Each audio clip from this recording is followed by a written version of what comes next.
Thanks for tuning in for Children's Specialist Training, and happy Labor Day. My name is Stacey Gerrish, and I am the manager of training at the Beaver Creek Ski and Snowboard School in Colorado. And I have the pleasure of doing this master talk tonight on the subject of creativity and synthesis.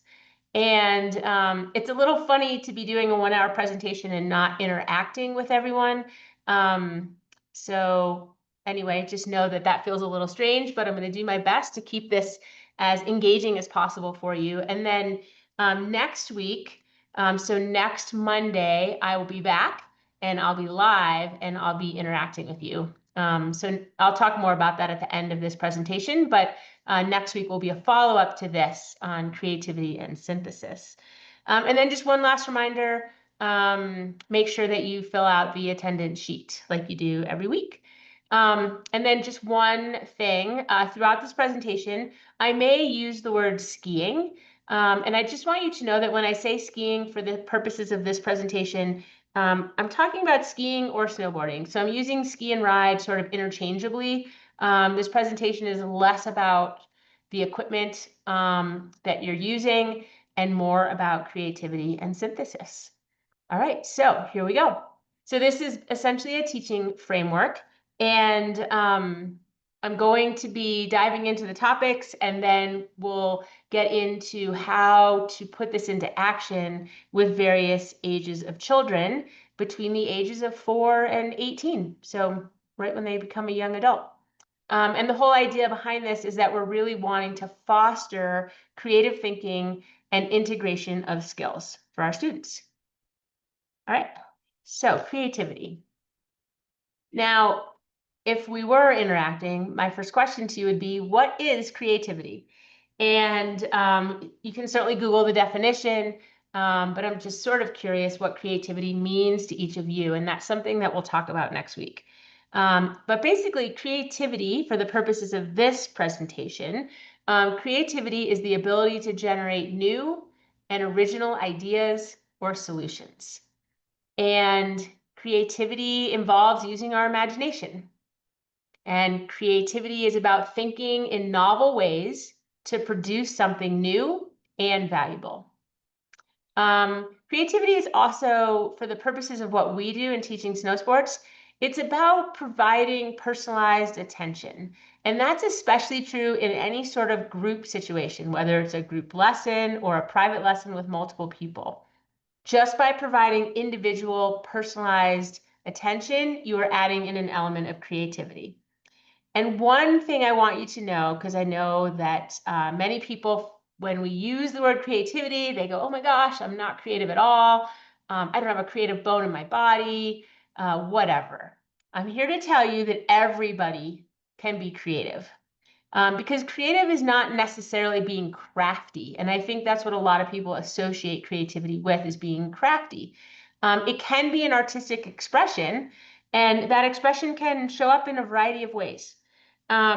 So again, just to repeat, creativity is generating new and original ideas and using our imagination. It's not just about crafts or being crafty. Creativity could be problem solving. It could be role play. And it can just be a form of expression. So for example, when kids are skiing or snowboarding and they're imagining that they are superheroes or animals, they are being creative. So here's a question. Obviously, you can't answer me right now, but maybe we can talk about this next week. When have you seen a child solve a problem in a totally unexpected way? So give that just a moment of thought. When have you seen a child solve a problem in a totally unexpected way? All right. If you don't know who this guy is, that's Albert Einstein, one of the greatest geniuses of the human race. And even geniuses like to play. So one of Albert Einstein's quotes is that creativity is intelligence having fun. I love that. So it's just our way of using our intelligence to have fun. All right, so now let's talk about synthesis, because remember, this presentation tonight is about creativity and synthesis. So my next question is, what is synthesis? And I'm going to go ahead and share with you what I have come up with synthesis based on what the definition is and how that applies to what we do in snow sports. So synthesis is the combination of ideas to form a theory or a system. And in teaching, it's the idea of taking general pieces of information and constructing something new from them. So we're basically connecting the why and the how to create skiing or snowboarding that's adaptable. And for example, we might be linking basic movements to fluent turns. It could be integrating edging, balance, and rotation versus just focusing on one of those things, but blending them together. Dynamically choosing our turn shape based on terrain, and combining safety principles with technical skills. Those are all things that you are likely already doing in your lessons and may or may not have realized that they fall under the umbrella of synthesis. So again, simple definition of synthesis is to combine pieces of knowledge into something meaningful. For example, linking balance, rotation, and edging into fluent turns. So I've got a quip for you on the next slide, but here's a question for you to think about, and that is, where do you see synthesis show up in your own teaching? Where do you see synthesis show up in your own teaching? All right, here's my quip about synthesis.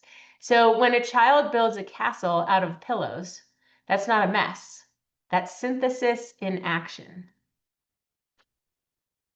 I hope everyone did this at some point in their life. Maybe not this exact castle, but built a fort or something of that nature when you were a child. All right, so creativity and synthesis. Again, we're talking about this tonight because we want to unlock children's learning. So when it comes to teaching children, creativity and synthesis are deeply connected.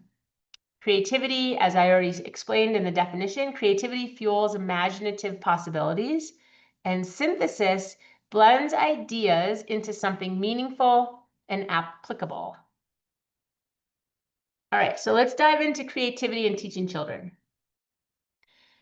Creativity is about generating original, engaging, and flexible approaches to learning. So what does this mean? It means that we're adapting our lessons to different learning styles and different interests. This is why we need to spend time connecting with our students and asking questions to learn about them rather than making assumptions about them, right? We need to learn who they are as learners and what their interests are as individuals so that we can make these adaptations to meet those individual needs. Creativity in teaching children is also encouraging open-ended exploration rather than the right answer thinking. Now, for younger students, good is good, bad is bad. They want to give you the right answer, right? Because they want to please you. And that's okay. And that's not what we're talking about right now tonight. What we're talking about tonight is allowing for this open-ended exploration in your lesson rather than making your students believe there's only one right way to ski or ride. Creativity is also using imaginative contexts. So for example, things like telling stories, using role play or games to make the concepts that you're teaching them relatable. And lastly, creativity is allowing for risk-taking and productive mistakes, where children are going to learn through trial and error. So some strategies around creativity in teaching children include adapting your lesson, encouraging exploration, using stories and games, and allowing for mistakes as long as you're keeping your students safe. So creativity is messy in the best way possible. And here's something for you to think about. What's your favorite way to weave a story into teaching? And this is something we will talk about next Monday. What is your favorite way to weave a story into your teaching? All right, we're going to move on to synthesis in teaching children. Synthesis is about combining different ideas skills, or experiences into a coherent whole. All right, what does this mean? So what this means is that we're connecting new knowledge to things that they already know. We are integrating multiple tasks or drills, so we're blending those tasks and drills together. We're encouraging children to pull together learning from different lessons or different trails so they can use those things to problem solve. We are helping them to form personal meaning from facts and experiences. So again, the strategies regarding synthesis when we're teaching children are to connect the new to the known, the new to the known, to integrate tasks, to summarize, and create meaning. So for example, you could take a drill that you did with your students. Obviously, we're not on the snow right now, at least not here in Colorado. But imagine that you were on the snow yesterday. You could take yesterday's drill that you were working on and bring it today to some different terrain. So that would be a way of taking something that they know and connecting it to something new. The key here is that synthesis really makes learning stick. So synthesis is the glue. It's what makes all the creative ways that you're teaching your children. The synthesis is what makes it stick for them. All right. So why creativity and synthesis matter? Well, creativity sparks the generations of many possibilities. It's about generating ideas and it's about seeing possibilities. Okay? And synthesis helps us choose, combine, and refine those possibilities into something coherent and valuable. So when we put creativity and synthesis together in our lessons, we're encouraging deep learning and critical thinking. And both of these are really important for our students, especially when we're working with children. You know, if kids can put ketchup on spaghetti, then they're already natural innovators. All right, so remember, creativity sparks many possibilities. Synthesis refines those possibilities into something meaningful. And when we put them together, we are encouraging critical thinking and deep learning. All right, so some practical ways to foster both creativity and synthesis. We're going to use task-based learning, where students create something tangible from diverse inputs. Okay, so what does that mean?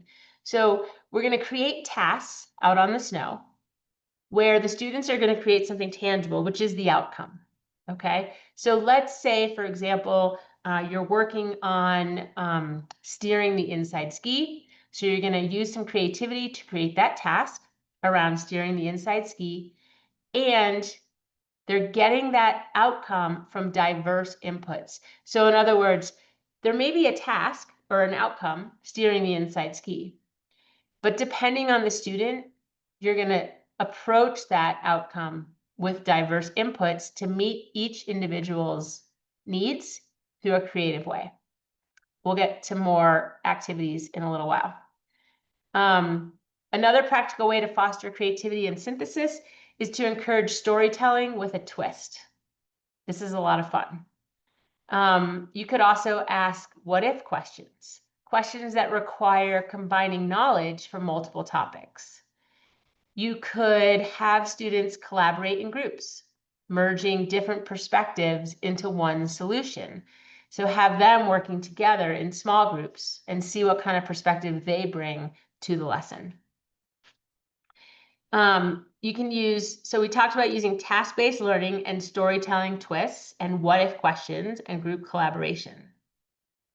Now, if I was able to interact with you all right now, this is what I would ask you to do. And so again, we may get to this next week, but one thing that you could do if you were teaching a group of children is you could say something like, let's try a quick what if. What if skis worked like trampolines? So I'd love to know what you all think. I can't hear you now, but bring your thoughts to next Monday because I'd love to hear them. What if skis worked like trampolines? Now, it would be so fun if we had some children in the audience and we could ask them that question because it'd be amazing to hear their responses. The first thing that came to my mind was like thinking about actually being in my skis on a trampoline, even though that wasn't the question, right? So one more time, what if skis worked like trampolines? Okay, so putting this teaching strategy into action. We're going to go through several different teaching tools or teaching activities that I'm going to encourage you to use this winter to help you blend creativity and synthesis. All right, so the first one is called the Lego Remix. Now, I don't ski around with Legos in my pockets. Maybe you do. I suppose you could. They are relatively small. Or maybe where you teach skiing and riding, you have access to an indoor facility, perhaps, and maybe there are Legos in there. So this is just an idea. It's certainly not a requirement, but this is called the Lego Remix, and it's super fun. So what you do is you give random Lego bricks to your students, and you ask them to build a new animal that's never existed before. This activity is combining their imagination, so creativity, with synthesis, which is the piece where they're using existing Lego pieces, but in a new way. Okay?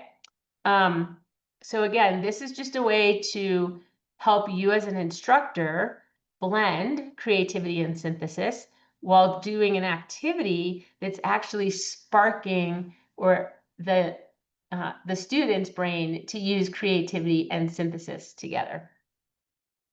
Okay, so again, that activity was with Legos, and you're asking them to build a new animal that's never existed before. Okay. The next teaching tool is mix and match storytelling. All right, this can be super fun. So what you can do, I have a couple different examples here. One example is let your students pull two random objects. Now, I don't know why they would have a toothbrush or a dragon on the hill. You never know what they're carrying in their pocket, but you could certainly carry some random objects in your pocket and pull them out and just have them select two of those objects. And then you want them to create a story that includes both. So the highlight of this activity is that it's creative because it's asking them to invent something. And the synthesis piece is the combining of ideas. So now to make this even more applicable on show, you're going to ask them to pull two random objects. So let's just say it's a toothbrush and a dragon. And you ask them to create a story. This would be a great activity to do before you get on a lift. It would give them something to talk about on the lift or in the gondola. When you get to the top, see what kind of story they've created from these two objects, and then see if you, as the instructor, can create a task based off of that story. So you're then bringing their story to life, anchoring it in whatever skill you are working on to enhance their skiing or their riding. Okay, so that's the mix and match storytelling, which is a really great blend of creativity and synthesis. All right, next up is a more specific skiing example. After all, that's what we're doing. So again, it could be skiing or riding. And so here it is. So you could ask your students, what animal does your skiing or riding feel like today? Do you feel like a cheetah? Do you feel like a penguin or a giraffe on ice? And give them time to really think about that. Maybe take a couple runs, ask them that question, see if their answer changes from, each time you ask the question. And then to make it really fun, you can combine two of those animals. So let's say you have, your students, one student feels their skiing feels like a dog, one says it feels like a giraffe on ice. I don't know. Now you could ask them, can you combine two of those animals and ski like that? Wow, what would that look like? And this will get really silly and I'll probably prompt some laughing. but it will also create some really expressive skiing. Now, you can certainly direct this. So if there is something specific that you're working on, for example, you might want to direct them towards a specific animal that has a movement maybe that's going to enhance or express what you're trying to get them to do on their skis or their snowboard, right? So again, this is that blending of creativity and synthesis. Okay, so here are two more teaching tools. So teaching tool number 4 is reverse engineering. Paper clips, excuse me, are super small, easy to carry in your pocket. So you could show your students a paper clip and ask them, what else could this be used for besides holding paper? And the children might say something like, could be an earring, could be an antenna for my robot, could be a toy for my cat. Maybe I'm going to use it as a fishing hook.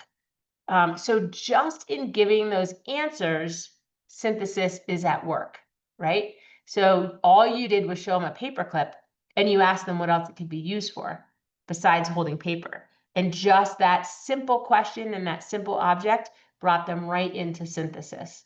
Now, maybe you don't have a paper clip in your pocket, but you might have a pen or a pencil. Who knows? Whatever it is, maybe you have wax in your pocket. But whatever you have in there, you don't have to have a preset answer for the question, but pull the object out and ask them, what else could this be used for? If it's a pen, what else could this be used for besides writing on my piece of paper? And just see what they say. Okay, that just helps them move into that synthesis or reverse engineering. And then you can blend that back into whatever it is that you're working with on snow. Okay, hopefully these tools that I'm giving you, for those of you that are a little bit intimidated by the idea of creativity and synthesis, hopefully this is starting to break it down for you in a way that's like, oh, I already do things like this, or oh, wow, that's so cool.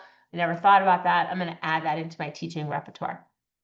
All right, the next one, teaching tool number 5, is the yes and game.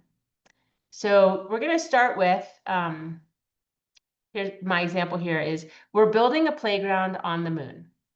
And each child gets to add one detail building off of the last. So creativity, again, fuels ideas, and synthesis stitches them together. So if we were playing this game right now, I would say, okay, we're building a playground on the moon. And the next person would say, yes, and this playground has a soda fountain. And the next person would say, yes, and the playground on the moon has a soda fountain and a herd of elephants. Okay, so it just doesn't have to make any sense. It just keeps going.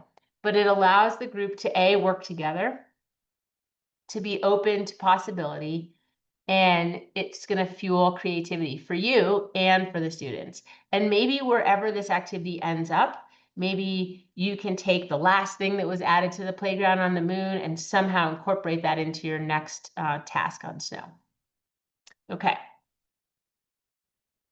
So creativity and synthesis, the framework for teaching children. So the next slides that I have for you are broken down by age group so that you can see how to intentionally scaffold both skills as children grow. Because I think hopefully we all know that depending on the student's age, they're at a different stage of both cognitive, affective, and psychomotor development. And so we want to scaffold what we're doing based on where they are. So for example, and we'll get into more detail on these next slides, but for example, if you're working with 4 to 6-year-olds, you're going to be using more imaginative play and retelling stories.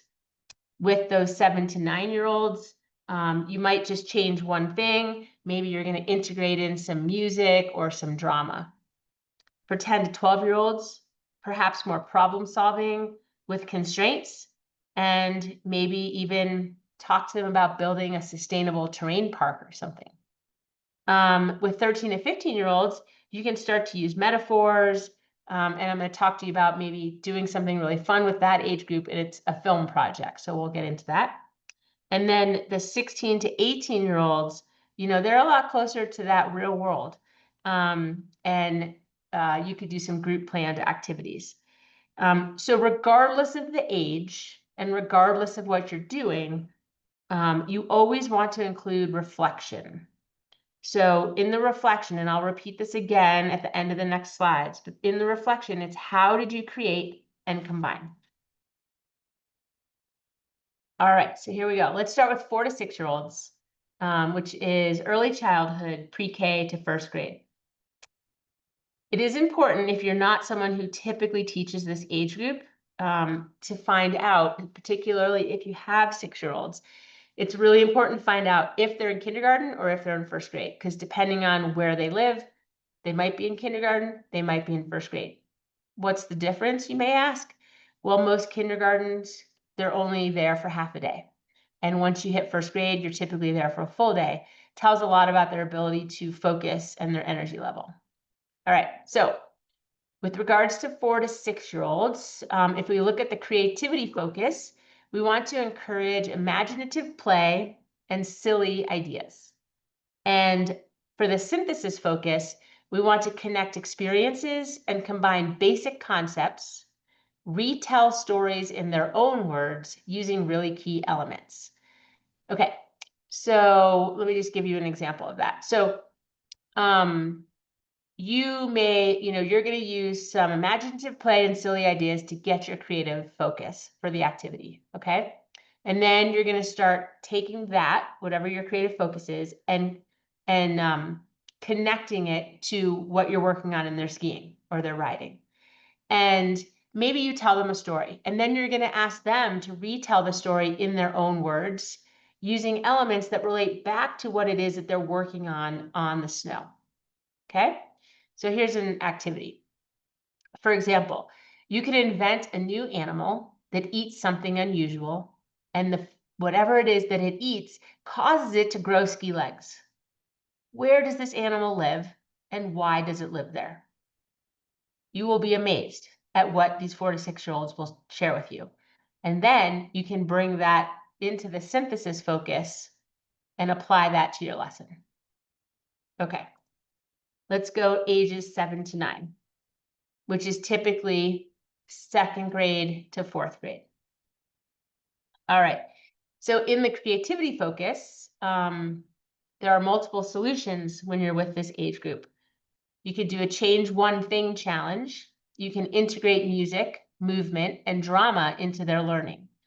So what's the change one thing challenge? Well, you could be focusing on something and ask them, if it were possible, what's the one thing you would change in what we're doing? And that alone spurs some creativity. Okay, then the synthesis focus is to connect tasks, summarize the information, compare and contrast so that you can draw new conclusions. All right, I know this is a lot. So let's look at the activity and then we'll bring it back around here. So the activity here could be to invent an imaginary skiing creature. Then combine describing it, this imaginary skiing creature, with explaining how it survives in the snow. Okay? So we have this imaginary skiing creature who has 2 legs and a tail. And the tail is connected, has a little almost like a snowboard on the tail, and the legs are connected to skis. I'm just making this up right now for you. So this is how you want to go into this. Ask these 7 to 9-year-olds for their input. Ask them to continue. You might start it, but then ask them to continue to describe this imaginary skiing creature, and then to start talking about how it survives up on the mountain and in the snow. And maybe you go out and look for it. And so now what you're working on in their skiing and riding is all kind of connected or associated with this imaginary skiing creature. So again, the creative focus was to invent the creature, and then the synthesis was to then take that description and explain how it survives. Okay, so hopefully that makes sense for that age group. And I'm going to move on to the next age group, which is 10 to 12. 10 to 12-year-olds are typically in upper elementary school. and getting ready for middle school or perhaps entering middle school. All right, so the creativity focus here is to encourage problem solving with constraints, to use design thinking, and to explore logical thinking or the what ifs. The synthesis focus is to integrate research from multiple sources, compare events to identify patterns, and blend opinion with evidence. Okay, again, I know this is a lot, so we'll go through this again. So let's look at the activity. This may help. So the activity I have for this one is to design a sustainable terrain park. Now, maybe, this is just one example. You can come up with your own. So if we're going to design a sustainable terrain park, what would that look like? We would have to maybe combine the use of measurements, like how far apart are these features? How tall are the features? How wide are the features? There's going to be a design element, like, what's the flow of the park? How do you go from one feature to the next? Does it make sense to start with something wide and go to something narrow? And then what's the overall proposal for the sustainable terrain park? So if we, with our group of 10 and 12-year-olds, are going to design this, how are we going to present it to the ski resort? Not that you're really going to do that, but this is an activity, okay? So this activity with this age group, you could then, you have this whole design conversation. Maybe it's on the lift, maybe it's inside at lunch. Then you're going to go out and be like, okay, you guys, let's draw these features that we just came up with in the snow, and let's check on our flow. Let's see if this is actually going to work. Did we just design a sustainable terrain park? So you can then blend that into the lesson to keep them engaged and involved in their own learning as you're sprinkling in tasks to help their skiing and riding skills so that they could eventually maybe go into a terrain park or ride some of these features.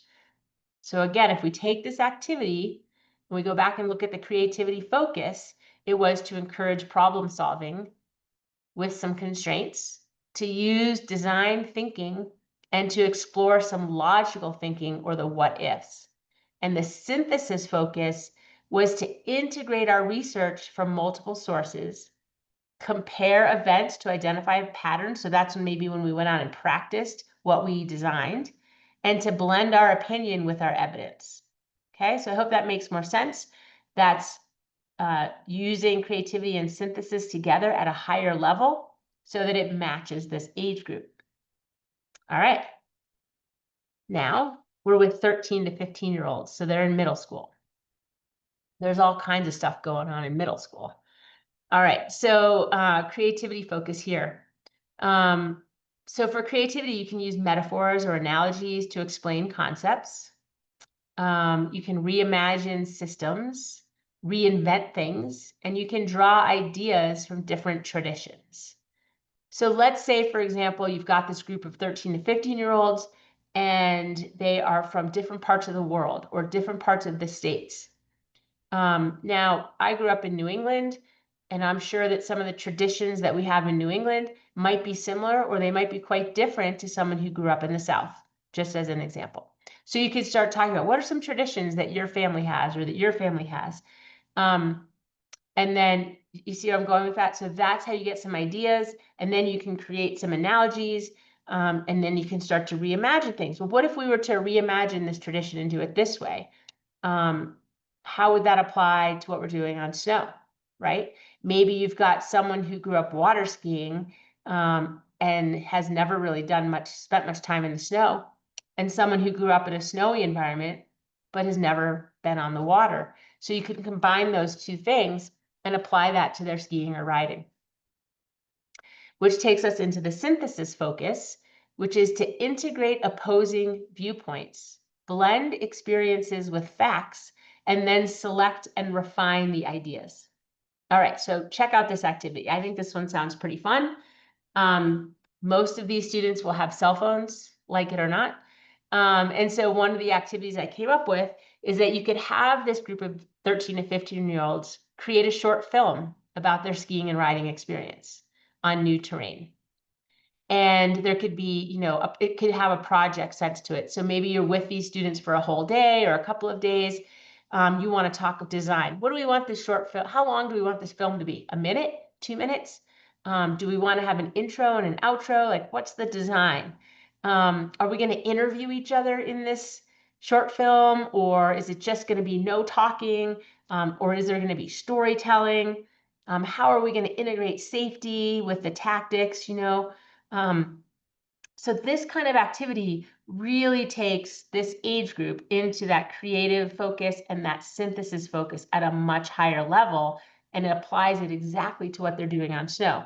Also heightening their safety awareness and their perspective to the idea of, wow, if we're going to shoot a short film, we're narrowing our visual focus, so we have to broaden our safety focus. Okay. Now we're getting up into high school. And you may be thinking, like, high school, like, those aren't children. Well, technically they are. And I'm including this age group because depending on where you teach, some schools, 16 to 18-year-olds, fall into this kind of murky space. Some of them get put in classes with adults. Some of them get put in classes with children. So regardless, I just think it's great to include this age group. And perhaps when you get this age group, this might help you. Okay, so typically 16 to 18-year-olds are in high school. All right, so again, the creativity focus is going to be at a little bit higher level. So it's to engage in complex creative projects with real world relevance. Say that a few times fast. Okay. What the heck do I mean by real world relevance? Well, because they're 16 to 18, they could be driving. They're having some real world experiences out there. And so, when you're working with that younger age group, remember, you could be creative and imaginative and silly. With this age group, you can still have fun, but you want to base it in real world relevance for them. You want to adapt solutions to new contexts, and it's a great idea to use collaborative creativity so they kind of can feed off of one another. All right, so the synthesis focus here is to integrate research, identify cross-disciplinary themes, and merge ideas. So here's an activity. The activity is to plan a group activity for a segment of the lesson. And this activity is going to combine communication, design, collaboration, and awareness. So pretty open-ended, right? Like, you could plan any type of group activity. It could be for the full duration of the lesson or just for one run.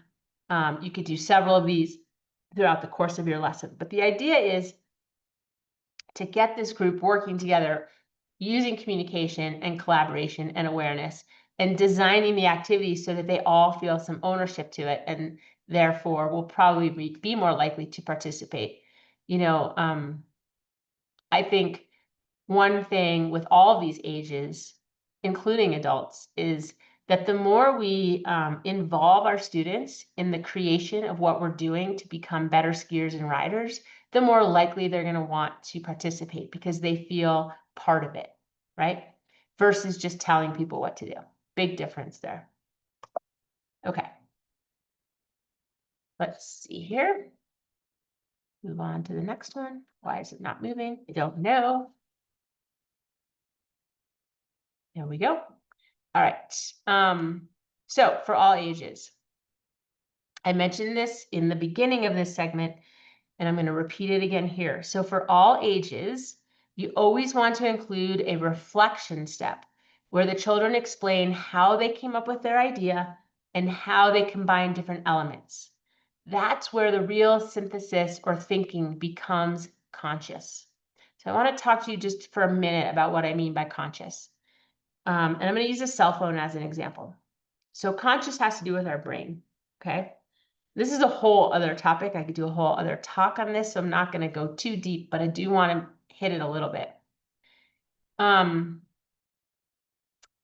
If you look at our brain, only 10% of what's going on in our brain is actually conscious. The rest, the other 90%, is unconscious. So what happens is, if 90% of what is going on in our brain is unconscious, that's the stuff that's draining us. and it's holding us back from, in this case, improving our skiing and. All right, so as I mentioned in the beginning, for all ages, we always want to include this reflection step where children explain how they came up with their idea and how they combine different elements. That's where the real synthesis becomes, or the real synthesis where thinking becomes conscious. So one thing to understand here is that only 10% of our brain is conscious thought, and the other 90% is unconscious. So if we want to impact the child's learning, we need to move what they did from the unconscious to the conscious. So this piece here is really, really important. And it's important that you have the children do their own reflection, have them explain how they came up with the activity or the idea and how they combine different elements to impact their skiing and riding. Again, this synthesis is what makes it conscious thought, which means they're going to remember it and be able to repeat it again. It's kind of like on your cell phone. If you have a lot of different stuff open, right? But you don't even know what's open on your phone. And then all of a sudden you go and look and you're like, oh, no wonder the battery on my phone is draining. Well, if we keep everything in our unconscious, it just sort of drains us, but we don't actually really remember it. Okay, so next up, I'm going to talk to you about how creativity and synthesis show up when we're learning to ski and ride. Okay, so creativity and learning to ski. This isn't about making up wild tricks. It's about exploring new ways to move, experiment, and adapt while staying safe.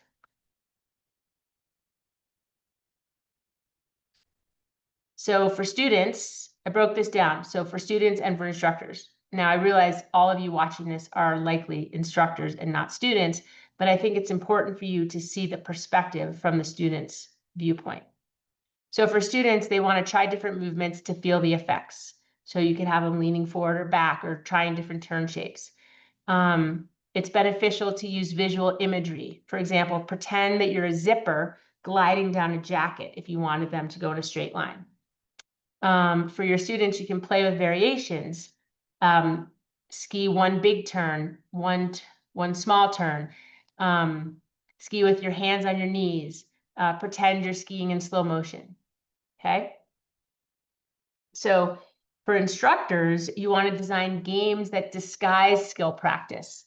So you want to have some element of doing where they're actually learning, but they don't realize they're learning. So it's the disguised part. So for example, follow the leader, but with different turn shapes and sizes or styles. Use analogies to make abstract skills tangible. For example, your poles are magic wands. So you're going to point them to where you want to go. And another great cue for instructors is to vary the environment. So change the terrain. You can't do much about the snow conditions, but you can certainly explore different snow conditions or different pathways. All of that provokes that creative exploration. All right. And synthesis in learning to ski. So synthesis is about combining skills, sensations, and terrain understanding into smooth and adaptable skiing. Okay. So if we go back to, or if we look at synthesis in learning to ski, let me go to the next slide. For our students, they want to link separate skills. So they want to learn about balance, edging, and pressure control. They may not know that if they're 4, but they do need to learn those things.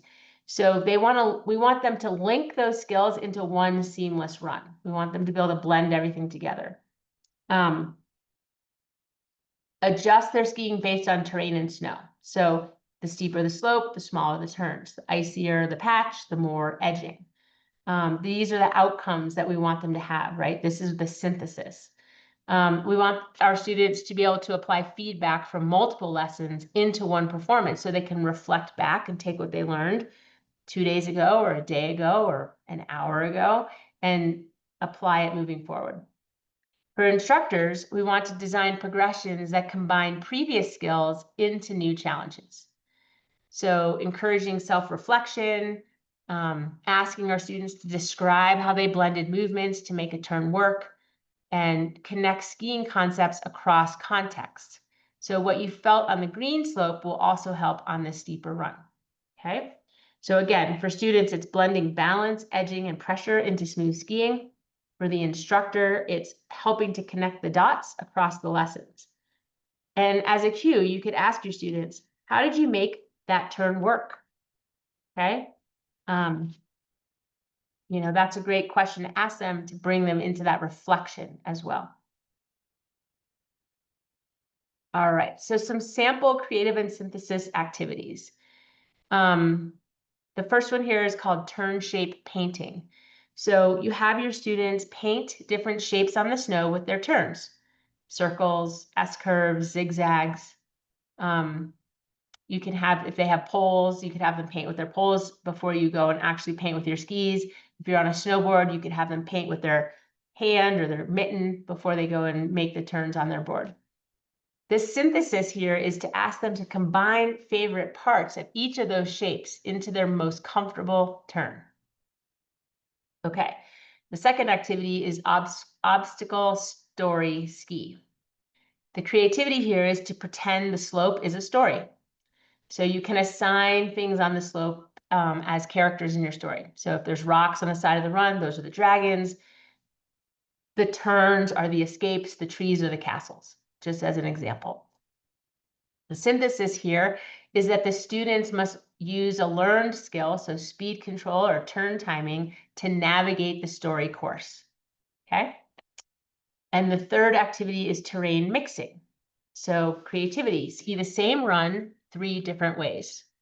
So you could ski the run slowly and make big arcs, or make short and quick turns, or ski the run this time with no poles. And the synthesis here is to choose the best elements from each run and ski a final personal best version. Okay. Now, how creativity and synthesis work together. So creativity, again, is trying new ways to make a turn, adjust stance, or control speed. Synthesis could be integrating the best elements of those experiments into developing consistent technique. And the cycle continues. Experimentation leads to refinement. Refinement leads to more confident experimentation.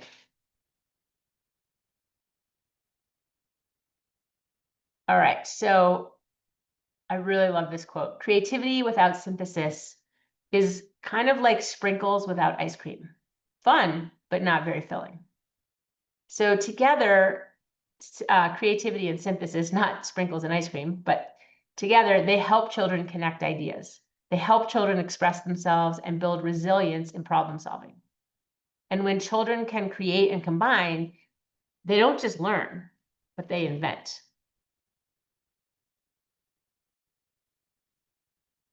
So a question for you, a reflection for you on this whole topic is, how will you add more creativity and synthesis to your teaching as we move into this winter? And that's a topic I'd love to talk about next week when we return and when I can actually interact with you live.